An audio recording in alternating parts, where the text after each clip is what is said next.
Bom, boa tarde a todos. A nossa terceira semana virtual do DCT. Hoje para mim é um prazer especial estar a moderar esta sessão e esta semana por duas razões. Vai ser a semana mais eclética que vamos ter no departamento. Temos quatro excelentes oradoras, quatro excelentes profissionais da ciência em áreas completamente diferentes. Hoje temos o prazer de ter connosco a professora Eugénia Cunha. Eu vou passar a ler um pequeno resumo do CV que apenas agrega algumas das competências mais importantes da professora, e depois a professora, se quiser acrescentar alguma outra vertente que possa não estar aqui, sinta-se completamente à vontade.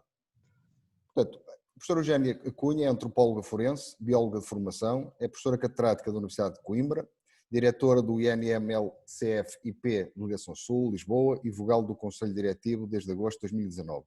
Fellow American Academy of Forensic Science, professora convidada da Universidade de Stanford, USP, Universidade de Paul Sabatier, cofundadora e presidente da FASE, Forensic Anthropology Society of European, vice-presidente da Associação Brasileira de Antropologia Forense, roster member da Justice Rapid Response, membro do Pathology and Anthropology Subgroup, Interpol DVI Working Group, avaliadora para várias entidades internacionais como a ERC, orientadora de 25 teses de doutoramento, 17 concluídas, e mais de uma centena de teses de mestrado, igualmente concluídas. Membro do Conselho Editorial de várias revistas internacionais, autora e co-editora de 3 livros e de vários artigos internacionais.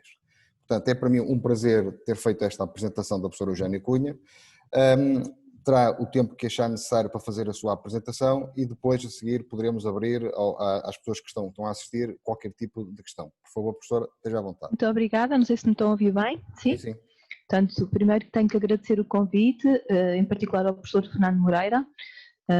Eu inicialmente até julguei que isto era uma conversa, a cup of tea, e depois é que pensei, uma apresentação. Só à última da hora, e eles são testemunha, que enviei convites para 4 alunos de mestrado e os meus alunos de doutoramento agora, alguns mesmo, foi mesmo a correr, ainda agora um estava a perguntar onde é que está o link, que não consegue encontrar, mas tudo bem. E por isso, naturalmente, aos meus alunos aviso já que vão ver coisas que já viram, naturalmente. O tema que me foi pedido é sobre aquilo que eu gosto de fazer e onde continuo a trabalhar, apesar de estar diretora da Medicina Legal, para não perder a mão, continuo a fazer os casos de antropologia forense e queria discutir um pouco a questão das ciências forenses, a questão da atração que as ciências forenses têm ou tiveram no público em geral e, efetivamente, como é que estamos agora na realidade. A antropologia forense é uma das ciências médico-legais, são várias, efetivamente trabalhamos em grupo, trabalhamos em conjunto, e naturalmente uma das mais importantes é a patologia forense, é o médico legista que faz a autópsia, mas há muitos corpos em que já não é possível fazer a autópsia e por isso, naturalmente, se um corpo estiver esqueletizado já não se vai poder abrir. Vamos fazer a análise dos restos tal como estão, vamos macerá-los, limpá-los para fazer a análise e por isso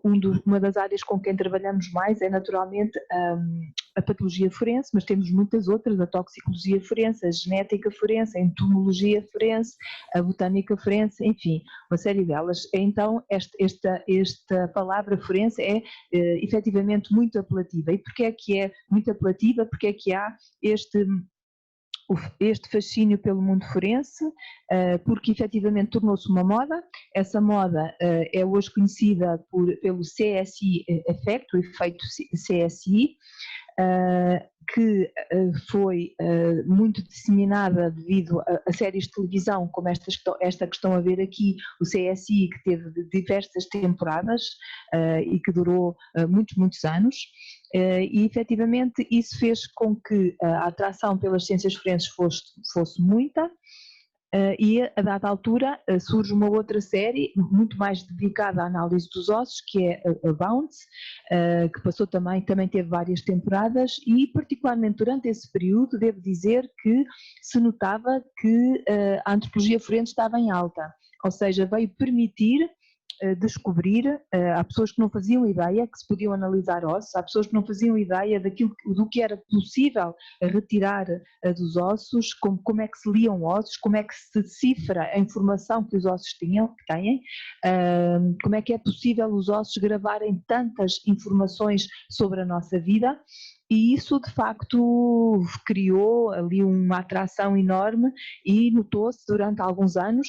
Eu já ando nisto há muitos anos e, portanto, estou a falar com algum conhecimento de causa, já estou aqui na medicina legal desde 97 e a trabalhar com ossos desde 1985, portanto são muitos anos de ossos, que são mesmo os ossos do meu ofício, digamos. E por isso houve aí uns anos em que a atratividade era de tal modo que eu recebia telefonemas, ainda recebo, mas menos, de pais de alunos do secundário, do 9º ano, o meu filho quer ir fazer o que a senhora faz, se pode recebê-lo, como é que vai ser, etc. Isso ainda acontece, mas menos. O que se via eram listas de espera nos cursos forenses. Não foi por acaso que estive na gênese e na criação dos cursos de antropologia forense a nível nacional e internacional. Criámos várias associações e, naturalmente, cursos onde as pessoas pudessem aprender.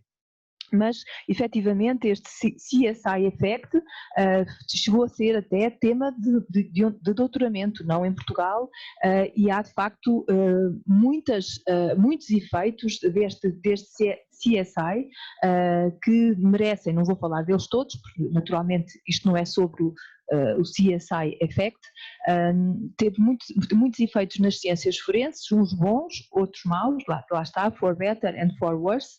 Aqui a dar exemplo de mais séries de patologia forense que criaram grandes expectativas e depois, claro, que chegamos a um ponto em que temos que tentar fazer a diferença entre o que é a realidade, o que é a ficção, afinal, o que é que se consegue de facto. Porque ao ver aquelas séries, de alguma maneira, tudo parece mais fácil. Chegar ao local, olhar e dizer logo qualquer coisa antes de tocar, antes de analisar, que isso é qualquer coisa impossível em qualquer área, certo? Por muito bons que sejam os meios tecnológicos, as nossas mãos e o nosso cérebro continuam a ser os grandes instrumentos de trabalho e não são substituídos por nada. E por isso uma boa análise não é ultrapassada por absolutamente nada. E as expectativas eram tantas, sobretudo depois quando chegámos àquela etapa, porque eu também estou antiga, que tenho uma era antes e uma era depois do DNA, ou seja, quando foi possível recuperar ADN de ossos, quando foi possível, portanto, conseguir o perfil genético das vítimas e por vezes dos seus agressores, obviamente que pensou-se, aqui temos a genética a resolver tudo e inclusivamente houve uma fase em que houve algumas pessoas que defenderam que a antropologia forense ia ser substituída pela genética forense, porque a genética ia fazer tudo, era a solução de tudo. E portanto só interessava a ADN ou não há ADN, se não há, nada pode ser feito, se há, não vale a pena recorrer a mais nada. E hoje sabe-se que isso não é verdade, certo? Portanto, há uma sequência nos exames que se fazem, nos exames forenses que se fazem, e de nada serve retirarmos o ADN de um cadáver que não temos qualquer suspeita de quem possa ser, porque todo o processo de identificação, como todos sabem, é um processo comparativo. Se não tivermos nada para comparar, ficamos ali com o ADN, não sabemos de quem ele é, temos que o comparar com alguém, certo? Criar uma suspeita. E quem cria essa suspeita? Exatamente a antropologia forense, da maneira como eu vou explicar. Cria um perfil, diz esta pessoa tinha estas características, era homem, era mulher, era mais velha, era mais novo, etc. Então vamos procurar nas bases de dados pessoas com aquelas informações para depois tentar ver se a genética pode ajudar ou não. E por isso, cada vez mais, aquilo que o futuro é a transdisciplinaridade e não é uma só disciplina a conseguir tudo. Mas aqui, mais uma vez, o grande público também ficou com aquela ideia, fez genética, se não fez genética não conseguiu nada, certo? Até que, mas por outro lado, estas séries de televisão também ajudavam, mas afinal os ossos dizem alguma coisa. Afinal, um osso queimado, por exemplo, pode dar muita informação. Há depois também aqui, entre a realidade e a ficção, as quintas de cadáveres entram aqui. O que são quintas de cadáver? Elas existem ou não existem? Elas existem, elas são verdadeiros laboratórios de pesquisa. Começaram nos Estados Unidos e na Europa, que eu saiba, só existe uma e de cadáveres enterrados, ou seja, saber o que é que acontece a um corpo em decomposição é absolutamente crucial, mas para isso temos que ter autorização para saber o que acontece. Mas mais uma vez, sempre que se fala de quintas de cadáveres em séries de televisão, parece que é algo que está disseminado por todo lado e que vamos encontrar quintas de cadáveres em todo lado, a ponto de, lembro-me no caso Média, já há tantos anos, que agora foi retomado, me perguntarem quanto tempo demora um corpo de uma criança a decompor num terreno no Algarve. Como imaginam, naquela altura era completamente impossível responder a uma questão como esta. Então, de um modo geral, obviamente temos aspectos positivos deste CSI, que deu uma grande visibilidade à antropologia forense, mas por outro lado criou expectativas enormes, sobretudo junto do grande público, mas também junto dos profissionais de direito que julgam os casos e que julgam, por exemplo, que tudo se resolve de um modo muito rápido. Ou seja, a resposta é rápida. Ainda hoje, uma das coisas difíceis de explicar aqui no Instituto de Medicina Legal é que o relatório da autópsia não sai no dia em que a autópsia é feita. Há exames complementares que são feitos, há exames de toxicologia, de genética, de anatomia patológica, que demoram tempo a fazer, depois tem que se cruzar os resultados com o resultado da autópsia para depois fornecer o resultado. E por isso é impossível ter esses resultados em menos de um mês, isso é completamente impossível. E isso há uma grande dificuldade em perceber isso. Há análises que demoram a ser processadas, que precisam de tempo. E como eu disse, isso é de facto algo que é difícil. Então, foram criadas expectativas sobre as ciências forenses que não podem ser alcançadas. Uma delas é o exemplo da reconstrução facial, que eu já mostro. Criou-se a ideia que existem superlaboratórios onde tudo vai ser resolvido, certo? Quem já viu essas séries de televisão talvez se lembre daquelas imagens de superlaboratórios em que tudo se resolve. Os equipamentos são brutais, todos temos acesso a esses equipamentos fazem tudo e mais alguma coisa. Devo dizer que alguns dos equipamentos eram de facto soberbos nas séries, aquelas mesas de autópsias com radiologia incluída e com grande iluminação, etc. Sim senhor, mas outras coisas são absolutamente irreais. Um dos aspectos mais irreais é ir até ao local do crime, à cena, ao exame do local, sem qualquer tipo de equipamento, sem luvas, sem máscara, vá lá, que agora todos usamos, agora já íamos de máscara de certeza, sem EPIs, portanto material de proteção, olhar, fazer assim e dizer ele está aqui há 15 dias, portanto, ele é um homem, ele é isto, é aquilo, rapidamente, certo? Através do monte de ossos, isso não existe. Isso é falso. Mas um aspecto positivo, como eu disse, foi o aumento dos alunos interessados em cursos forenses e fazer despertar o grande público para uma área que diziam não saber existir. Mesmo a polícia, eu lembro-me quando comecei a trabalhar, dizer não fazia ideia que ia conseguir tirar tanta informação de um osso queimado. E efetivamente é muita a informação que pode ser decifrada. O que nós temos é que falar a mesma linguagem dos ossos, temos que tentar perceber como é que eles falam e ter a paciência de ir decifrando, descodificando e depois traduzir essa informação numa linguagem comum para os nossos parceiros. Quem são os parceiros? São as instituições com quem nós lidamos. Quem são essas instituições? O Ministério Público, que é quem ordena ou não a realização do exame forense, que ordena ou não a realização de uma autópsia. Interessa falarmos uma linguagem comum, interessa discutirmos o caso, não só com o Ministério Público, mas também, por exemplo, com a Polícia Judiciária, que é outro dos grandes parceiros, neste caso, aqui do Instituto de Medicina Legal. Porquê é que eu estou a falar do Instituto? Não por estar a dirigir, mas porque é o único local onde podem ser feitas autópsias e exames de antropologia forense. Porque um exame de antropologia forense é um exame num corpo em adiantado estado de composição. Portanto, os corpos não dão entrada noutro sítio.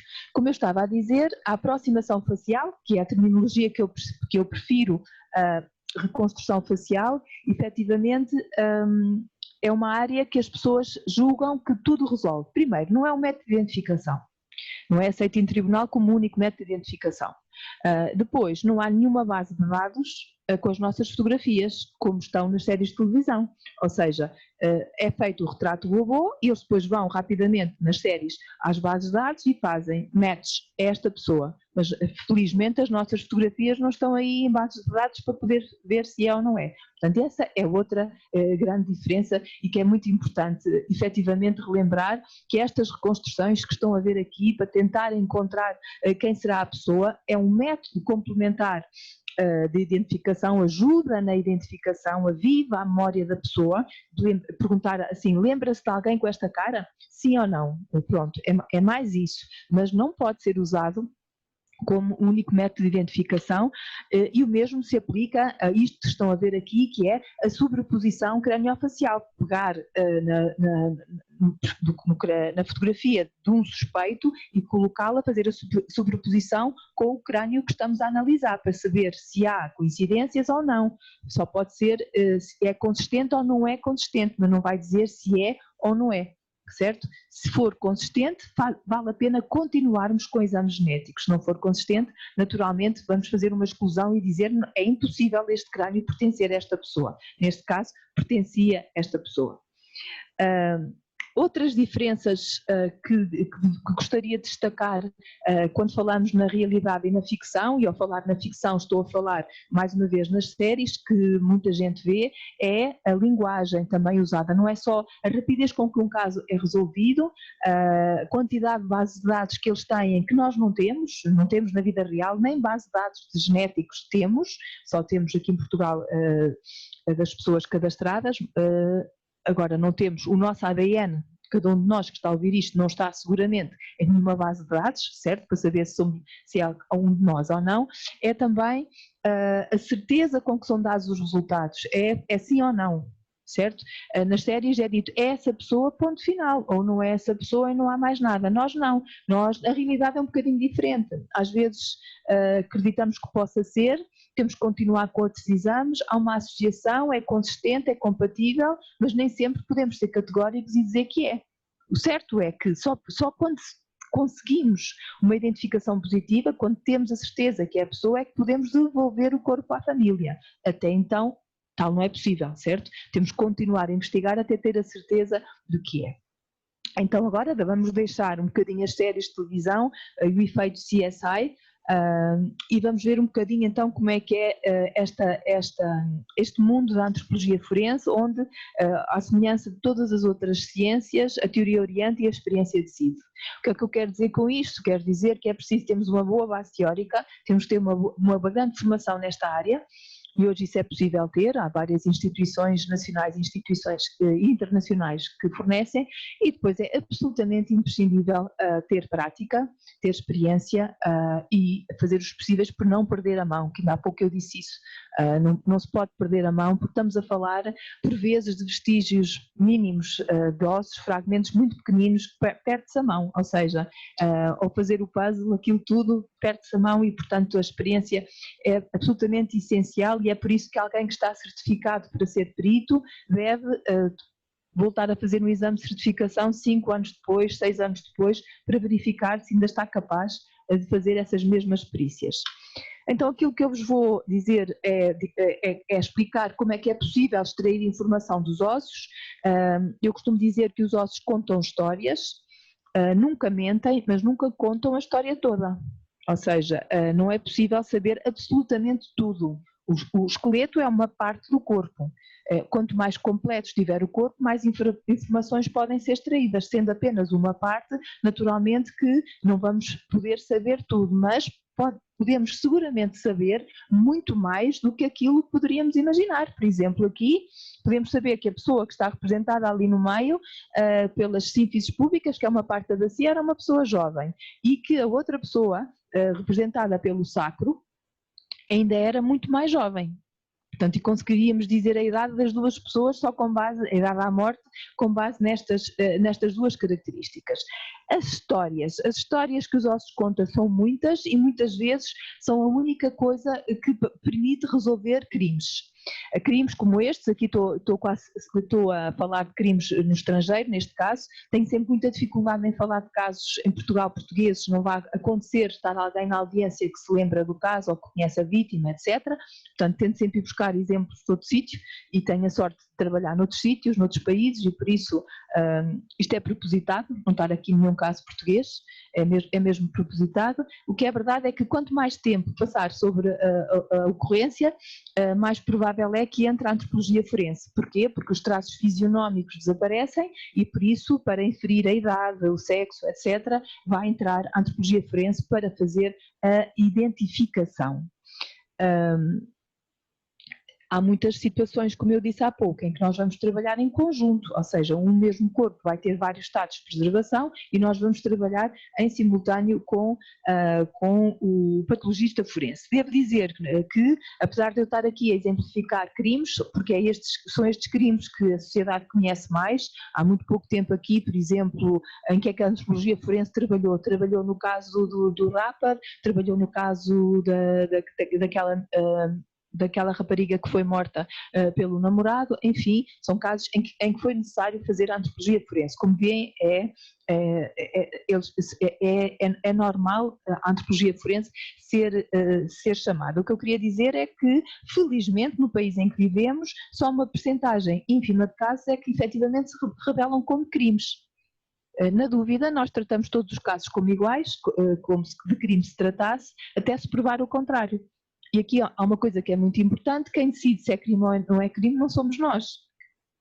Naturalmente são o Ministério Público, são os juízes que vão decidir se se trata de um crime ou não. Nós vamos falar sobre a identificação, nós vamos falar sobre a causa e a circunstância da morte, sempre rodeados dos médicos, naturalmente, nós só ajudamos nesse propósito e naturalmente a decisão final depois cabe aos juízes. Aqui um caso que já aconteceu há uns anos, mas foi um caso que me impressionou na altura e continua a impressionar, uma senhora em Lisboa que esteve 9 anos morta em casa, sem ninguém dar pela falta dela. É de facto, portanto, é um problema social enorme que tem que nos afligir a nós todos, porque ninguém sabe o que será de nós daqui a uns anos, se estaremos sozinhos ou não. Agora, não dar pela falta de alguém ao fim de 9 anos é de facto uma situação terrível e o caso desta senhora mumificou em casa. Não é fotografia dela, isto é uma múmia do Egito, isto é de propósito, naturalmente, que nunca iria mostrar aqui nenhuma fotografia dessa pessoa, sobretudo sabendo que estou a ser gravada, é certo, e que isto depois vai ser disseminado, não iria fazê-lo. Mas foi um caso mediático e foram as vizinhas que deram conta de tudo isso e as finanças, porque queriam, obviamente, pagamentos que não estavam a ser efetuados. Estes casos, infelizmente, continuam a acontecer. Ainda há pouco tempo aconteceu um, não é com esta quantidade de anos, mas ainda agora acabou de acontecer. Agora, ao contrário, não são as notícias que eu estou a pegar nos casos. Eu olho para um crânio, quase toda a gente aqui sabe que é um crânio, depois aqui vê 5 orifícios. O que é isto? São 5 orifícios de entrada de projéteis. É para contar a história que este crânio conta. E este crânio o que é que conta? Este crânio conta que houve aqui orifícios de saída de projéteis. Por onde saíram os projéteis. E aqui conta por onde saiu um projétil. Então vamos lá ver então o que é que a antropologia forense faz e como é que o faz de uma maneira breve. Então aqui trabalhamos ou na sala de autópsia, que tem um saco corporal a chegar, ou na sala de antropologia, no laboratório de antropologia. Aqui têm o Police Evidence Bag a chegar, com a cadeia de custódia, com a indicação do caso, com a história, com o contexto, e nós trabalhamos em contextos muito variados, sempre com 2 grandes objetivos: identificar, devolver a identidade e ajudar o médico legista na causa e na circunstância da morte.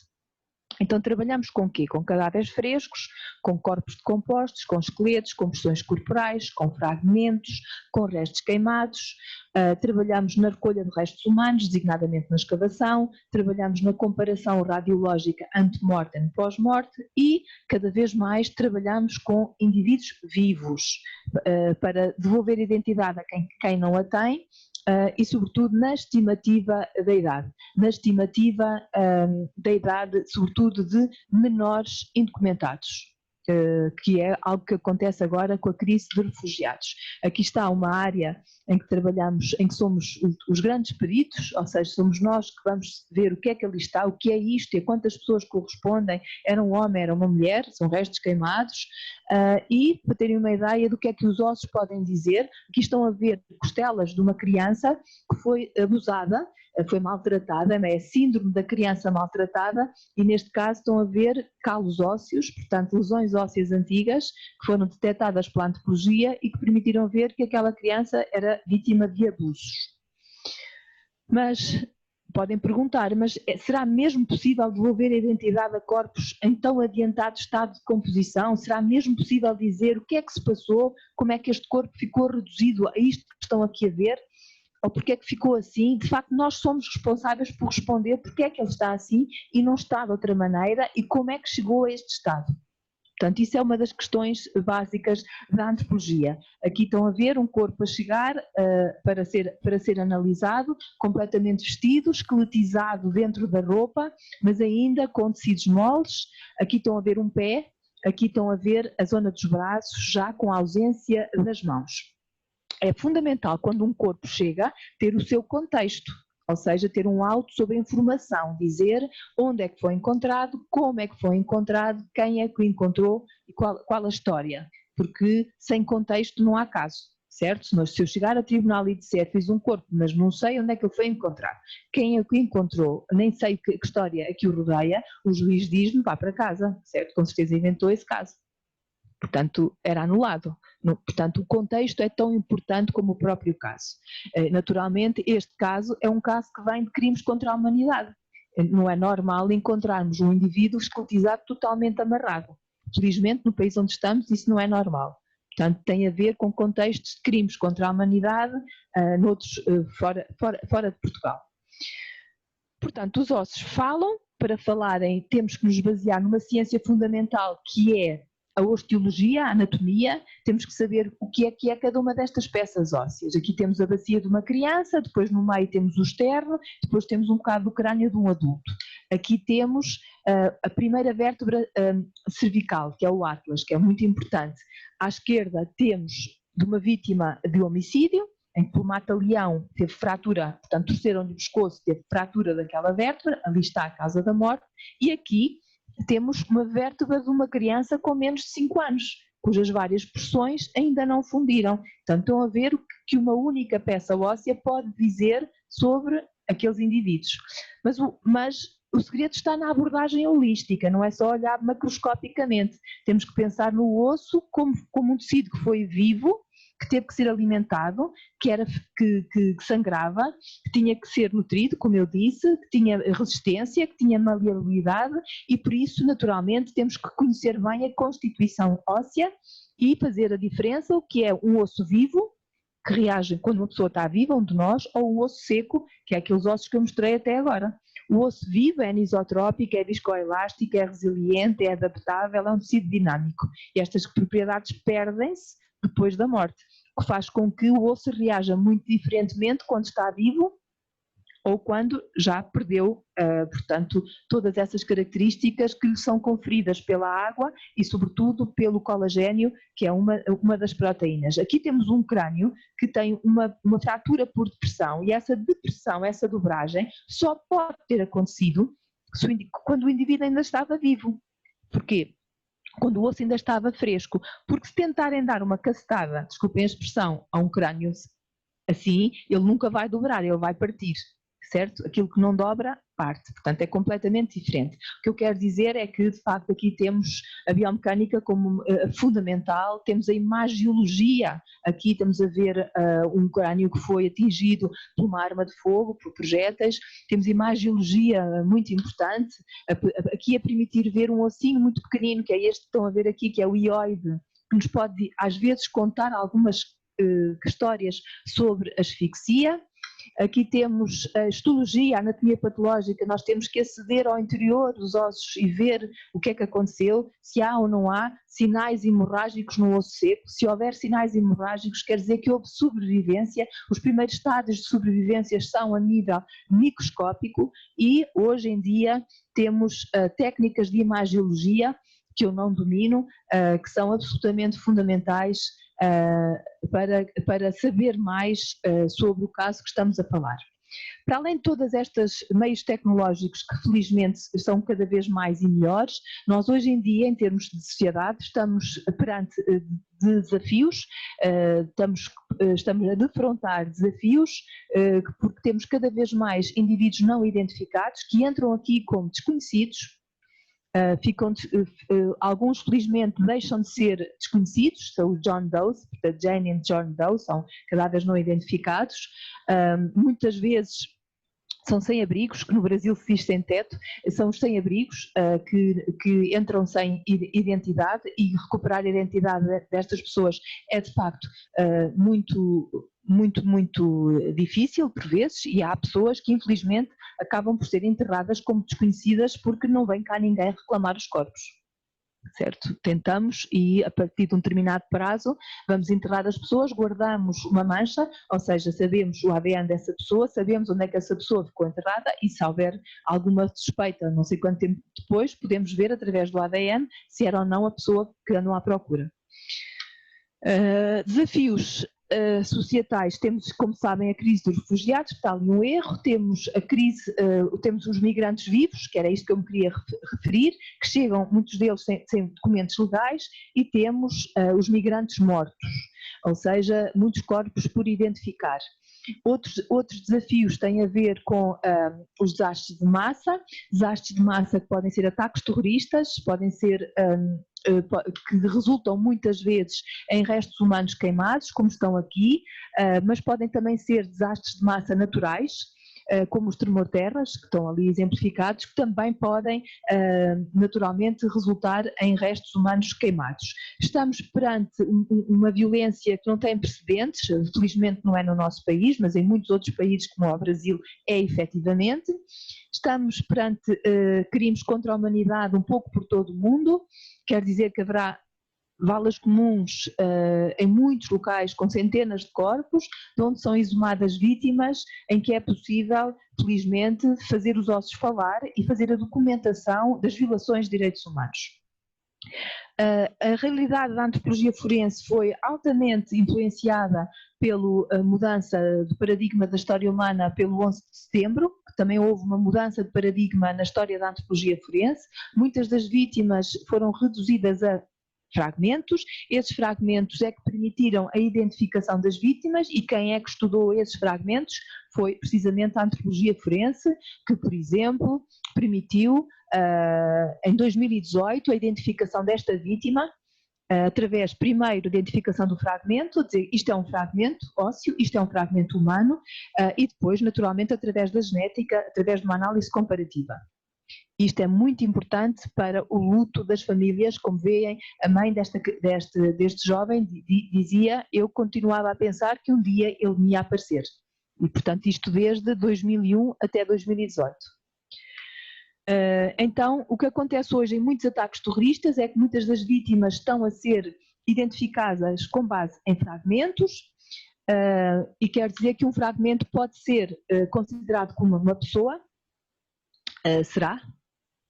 Será que podemos dizer isso? Aqui estamos a ver imagens em cima do 11 de setembro, em baixo da Bélgica, com alguns dos fragmentos recuperados, que é de facto a representar, a provar que aquela pessoa esteve naquele local e que morreu naquele local. E é a única prova que temos sobre isso.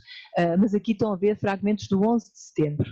Então, cada vez mais, um fragmento, uma pessoa, e aqui o que eu quero mostrar com esta ilustração é que primeiro faz-se a antropologia e depois é que se consegue fazer a genética. Então, quais são as etapas? As etapas de um caso são, primeiro, o que é isto? É osso, é humano. Este fragmento é osso, este fragmento, se é osso humano, e depois, e os fragmentos ou os ossos que estamos a ver correspondem a quantos indivíduos? Vamos individualizar cada um deles, vamos dizer que é são 100 ou são 1000, neste caso eram 21, estou a fazer a separação por tipo de ossos, para depois tentar fazer o indivíduo 1, o indivíduo 2, o indivíduo 3. E depois, como é que isto se processa?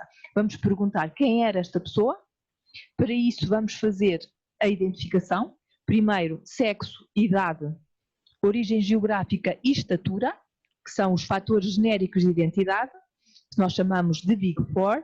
Quantos anos tinha, não é dizer nunca a idade, mas dizer o grupo etário. Esta pessoa tinha mais de 65 anos, mais de 70 anos quando morreu. O sexo, sim, vamos dizer não o género, mas o sexo, que é diferente e é homem, mulher ou indeterminado. Fazemos para os adultos com base nos ossos da bacia, também trabalhamos com base no crânio. Para as crianças não é possível dizer macroscopicamente se é do sexo masculino ou do sexo feminino, apenas vamos fazer para as crianças uma estimativa de idade muito mais precisa, vamos dizer 2, 4 anos, vamos dizer recém-nascido, vamos dizer 36, 40 semanas de gestação. Conforme podem ver aqui vários exemplos, ali 3 crianças com idades diferentes, 3 anos, 3, 6 meses e 40 semanas. Como é que nós fazemos isso? Através da erupção e calcificação dentária e através do comprimento das diáfises dos ossos longos. Depois, para os adultos, a coisa é mais complicada, podemos usar a clavícula para estimar a idade, podemos usar o osso da bacia, que estão a ver aqui, mas naturalmente não vou entrar em pormenores técnicos. Podemos usar algumas particularidades do crânio e dos dentes, neste caso já nem sequer havia dentes, para encontrar o grupo etário mais provável. Sobre a origem geográfica, vamos nos basear sobretudo do crânio, vamos nos basear em características faciais, métricas e não métricas, usando softwares específicos que depois nos vão dizer qual a probabilidade quantificada, naturalmente, de ser africano, asiático ou europeu.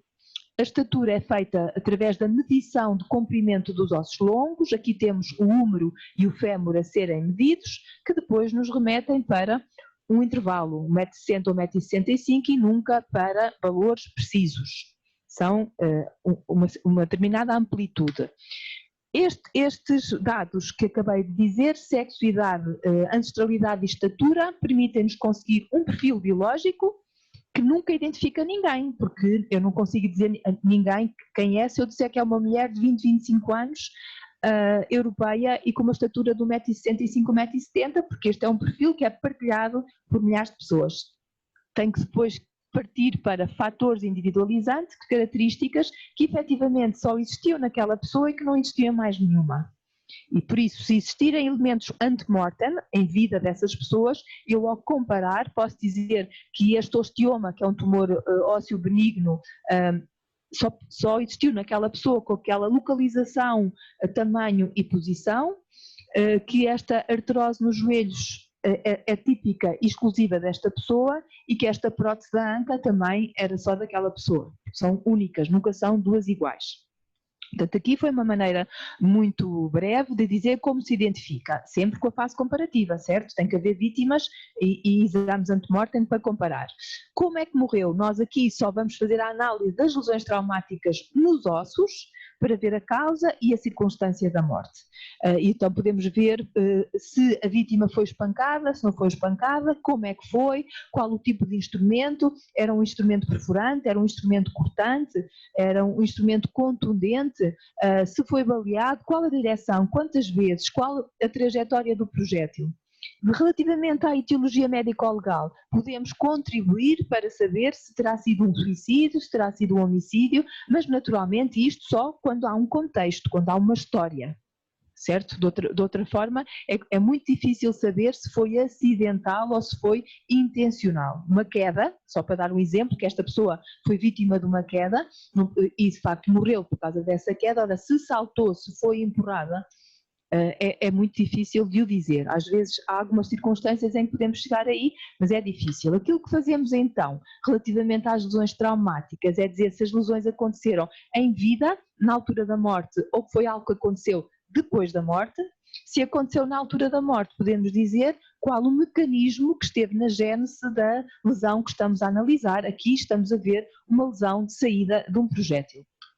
Quando é que a vítima morreu é outra questão que podemos resolver, que eu não vou abordar por falta de tempo, porque são 45 minutos, eu estou a olhar para o tempo, e obviamente que estas são 3 questões absolutamente cruciais em qualquer ciência: quem era, como era, quando é que isso aconteceu. Sem isso o caso não anda, e a antropologia efetivamente pode resolver. Por exemplo, aqui, um caso, um corpo a chegar, completamente já sem cabeça, sem membros superiores, sem pés, portanto é um tórax com as pernas, vestido, encontrado no mar, só para verem as várias fases. O que é que nós fazemos?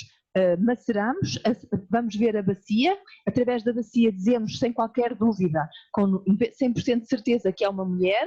Depois aplicamos métodos para ver a estimativa da idade, neste caso da sínfise pública e da superfície auricular. Fazemos a medição do único osso do pé que encontramos para ver a estatura, e estes resultados deram que era uma mulher com cerca de entre 25 e 35 anos, e esses resultados, e a estatura não me lembro qual era, mas era um valor, eram perfeitamente consistentes com uma pessoa que tinha desaparecido, e quando se foi comparar, viu-se que podia ser essa pessoa, fez-se genética com os familiares e conseguiu-se uma identificação positiva. Aqui é só para verem os resultados da idade, e penso que esta é um exemplo muito breve, que não é chocante, ou seja, acho que não mostrei nenhuma imagem assim muito chocante, que tentei fazê-lo propositadamente, que nos mostra claramente que os mortos ensinam os vivos, e que a nossa função é falar pelos mortos e proteger os vivos. Estes são alguns dos lemas da medicina legal em muitos dos países em que eu tenho estado, em cima no Sri Lanka, em baixo na China. E efetivamente todos tentamos fazer o mesmo, e sem dúvida que por todo lado a antropologia forense é hoje uma ciência insubstituível. Muito obrigada. Estou agora disponível para discutir alguma coisa, se assim o entenderem. Muito obrigado, professora, pela excelente aula sobre ossos. Peço desculpa pela expressão que estou a utilizar, mas é mesmo isso. Eu ia lhe pedir só se descompartilhava o seu ecrã, para termos uma imagem mais completa. Eu iria agora abrir a discussão, à conversa, à partilha de ideias, para quem quiser. É só levantar, portanto, ligar o micro e falar, ou então pode colocar a questão no bate-papo, que eu faço a questão à professora. Aqui estão muitos alunos, como eu disse, alguns são os meus alunos do mestrado, que eu estou a ver, e alguns conhecem-me já e que discutem comigo. Portanto, as outras pessoas que me conhecem menos bem, aproveitem para fazer as perguntas, não é? Eu queria aproveitar já, se for possível. Muito boa tarde, muito prazer em vê-la novamente. É Paula Veiga, como está? Olá, como está? Olá, não a vejo, só vi o nome, sim. Não tive a oportunidade agora para poder ligar a câmera. Tenho uma pergunta muito boa para lhe fazer e que se calhar também pode ajudar algum dos seus alunos. Eu tenho agora um caso com os corpos que trabalhei no Egito, que haveria uma possibilidade de podermos identificar o ADN dessas pessoas, nomeadamente do vírus que causou a pandemia, isto vem por causa das pandemias, mas os corpos foram queimados. E mesmo pelos dentes, eu penso, e a professora saberá melhor que eu, que será muito difícil conseguir obter algum tipo de produto. Isso tudo depende, sim, vai depender de quão queimados foram. Está ali um aluno que é o Khalil, que está a fazer doutoramento em ossos queimados. Tudo depende da extensão e da abrangência dessa queima, vá lá. Ficaram reduzidos a quê? A cinzas? Não, nós temos crânios e têm dentes e estão inteiros. Pronto, então os dentes são do melhor material para preservação do material genético, e naturalmente, normalmente na polpa vamos encontrar muita coisa, portanto não está tudo perdido. Ora bem, era essa a minha esperança. Não está tudo perdido, depende muito, cada caso é um caso. É uma questão mesmo de tentar. Tentar. Muito obrigada, professora. Prazer em ouvi-la, Paula. Obrigada. Mais questões? Apesar de não ser da área, eu gostava de colocar uma questão simples. De toda essa sua experiência que tem nesta área, quando é que notou que a tecnologia veio trazer um aumento substancial da forma como chegam a conclusões dos vários casos? Por exemplo, com a tomografia computadorizada, é isso que me está a perguntar, é um avanço extraordinário. O flat scan, que no Brasil existe, estão aqui vários colegas brasileiros que o flat scan mete-se o corpo, portanto é impressionante o detalhe como conseguimos ver, porque repare, por exemplo, uma vítima do incêndio, os ossos e os dentes estão de tal maneira fragilizados que quando se toca pode-se destruir tudo, ou seja, um exame é, quer queiramos, quer não, sempre um exame invasivo, destrutivo. Nem sempre é possível voltar a pôr as coisas na condição inicial. As vítimas dos incêndios de 2017, por exemplo, tocava-se, aquilo era assustador, não é? Portanto, existir uma magiologia que nos permite ter um exame não invasivo é de facto muito importante. Agora com a Covid é a mesma coisa, certo? Para não termos que fazer as autópsias com Covid positivos. Porque o abrir é uma questão muito complicada, que há quem goste, mas eu não vou sujeitar ninguém a isso. Ao abrir um crânio, os aerossóis, obviamente, certo? Portanto, a tecnologia permite-nos ter algumas alternativas a fazê-lo, e a virtópsia é capaz de ser encontrar sinais hemorrágicos de uma hemorragia num osso seco é fantástico. Era algo que era impensável quando eu comecei. Encontrar ADN hoje não se aplica ao campo forense, mas aplica-se à evolução humana em ossos com 400 mil anos, com quase meio milhão de anos, é fantástico. É fantástico. E por isso era praticamente inimaginável quando eu comecei. E, portanto, esse limite tem um limite, não quer dizer, não vamos continuar sempre, não vamos dizer assim, daqui a uns tempos vamos encontrar ADN com milhões de anos. Isso não é possível, certo? Mas já estamos muito mais longe do que alguma vez pensámos. E por isso não podemos dizer que o limite é o céu, mas é bom ver que isto ainda pode avançar mais. Portanto, então aquilo que me está a dizer é que tudo aquilo que se vai vendo nestas séries fantásticas, obviamente que há todo um lado cénico e há todo um lado interessante daquilo que é as séries que se referiu, mas estamos a caminhar para aquela zona. Não, estamos a caminhar, em termos tecnológicos podemos ter alguns equipamentos que estão ali, mas nunca esperemos, espero eu, que nenhum de nós conste em bases de dados fotográficos ou dados de bases genéticas para permitir esse tipo de identificação, porque isso é uma devassa da nossa vida privada, acho eu. Pronto, eu não iria nunca concordar com uma coisa dessas, percebe? E ali dão a entender que isso existe em todo lado. Professora, mas a questão que se coloca é, eu acredito que pode demorar tempo em termos a base de dados de DNA, mas não vai demorar muito tempo a termos a base de dados fotográfica, basta ver, por exemplo, o sistema... Eu sei, porque o reconhecimento facial dos aeroportos. Ora, nem mais. E não só porque o sistema de classes sociais que a China está a implementar com câmaras espalhadas pelo país todo, está a permitir uma recolha dessas imagens. Portanto, se este tipo de tecnologia, de técnica e digamos, de sociedade permitir que isto assim seja, eu presumo que não vai tardar em termos essa base de dados completa da imagem das pessoas, não é? Portanto, e o salto seguinte para o DNA é só uma questão das pessoas terem que passar muitas vezes pelo hospital porque temos uma pandemia ou temos outra coisa qualquer. O que é que lhe parece? O que é que me parece?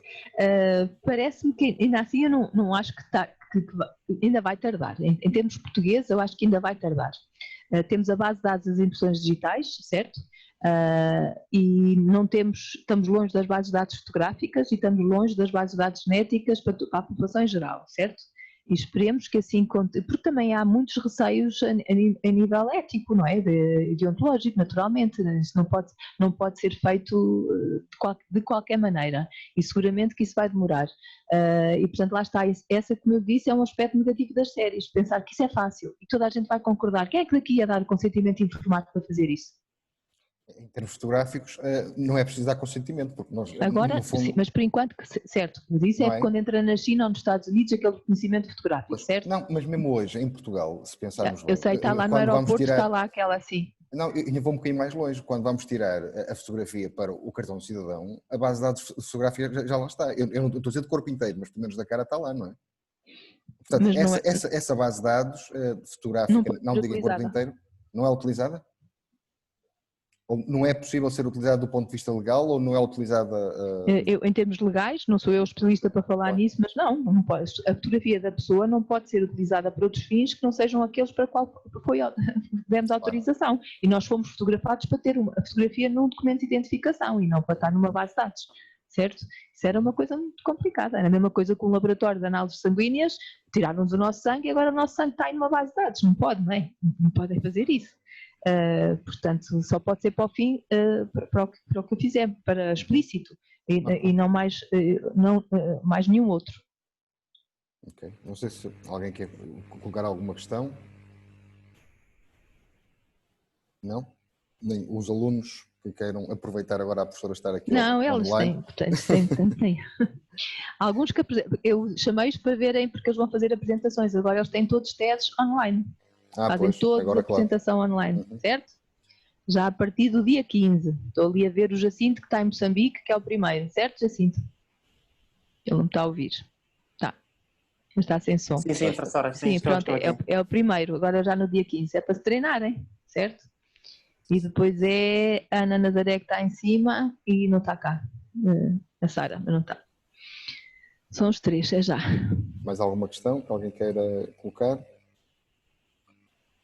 Parece que não. Professora, só me resta agradecer-lhe imenso esta aula, não tenho de agradecer. Eu é que tenho de agradecer o facto de ter aceito participar nesta nossa terceira semana virtual, em que tive a preocupação de juntar, vou no fundo terminar como comecei, juntar só mulheres, sem que isto seja nenhum tipo de cotas ou de discriminação, seja o que for, não.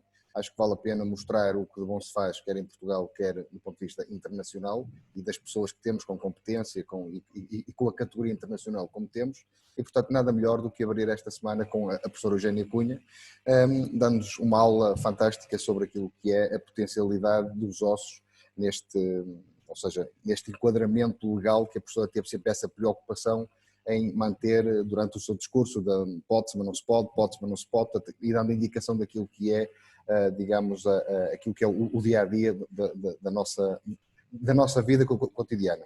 Não sei se a professora quer dizer mais alguma coisa antes. Não, só queria agradecer.